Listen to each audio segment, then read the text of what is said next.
అందరికీ నమస్కారం. తెలుగు సినిమా ప్రపంచంలో విలక్షణ నటుడిగా పేరు గావించిన కోట శ్రీనివాసరావు గారి జీవితాన్ని ఈ వీడియోలో తెలుసుకుందాం. ఆయన నటనలోని తీవ్రత, అభినయంలోని లోతు ఇవన్నీ ఆయనను ప్రత్యేకంగా నిలిపాయి.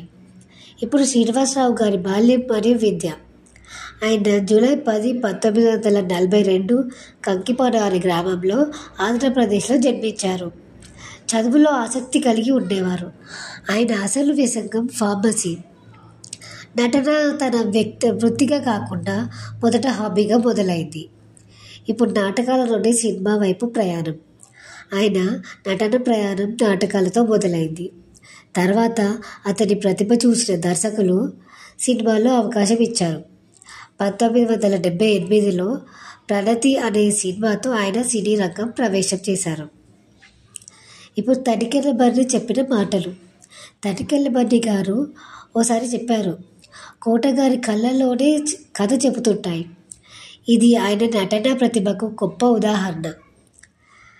విలన్గా, కామెడీగా, క్యారెక్టర్ ఆర్టిస్ట్గా ప్రదర్శన చూపిస్తే భయం కలిగించే విలన్ పాత్రలు, నవ్వించే కామెడీ పాత్రలు, ఏదైనా వట్టి కంటి చూపుతోనే జీవం పోసే వ్యక్తి కోటగారు.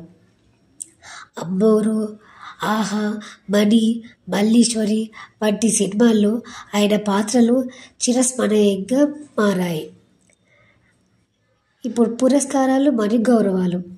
ఆయనకి నంది అవార్డు, సినిమా పురస్కారాలు, రాజ్యసభ సభ్యునిగా అవకాశం అన్నీ ఆయన ప్రతిభకి నిదర్శనాలు.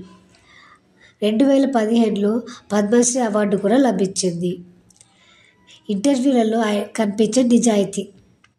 కోటగారు మతపరమైన అంశాలపై, నటుల బాధ్యతలపై తెగేసి చెప్పే వ్యక్తి. అందుకే ఆయన ఇంటర్వ్యూలు కూడా ప్రజలకు ఆదర్శంగా మారాయి. ఇప్పుడు వ్యక్తిగత జీవితం. ఆయన తన కుటుంబాన్ని మీడియా కళ్ళకు దూరంగా ఉంచారు. ఆయన కుమారుడు కోట వెంకటేశ్వరరావు, ఆయన కూడా నటుడే. పిత శిష్యుల నటనలో ప్రయత్నాలు చేస్తున్నారు. ఇప్పుడు నేటి యువ నటులకు సందేశం. నేటి తరం నటులకు కోటగారి జీవిత ఒక పాఠశాల. కేవలం స్టార్డమ్ కోసం కాకుండా నటనపై ప్రేమతో సాగాలి అని ఆయన సూచించారు. ఆఖరి మాట. కోట శ్రీనివాసరావు గారి సినిమాలకు ఒక జీవితం. తెలుగు ప్రేక్షకుల హృదయాల్లో ఆయనకు ఉన్న స్థానం మరెవరికి సులభంగా రాదు. ఆయన్ని మనం గౌరవంగా, అభిమానంగా గుర్తించాలి. ధన్యవాదాలు. ఈ వీడియో మీకు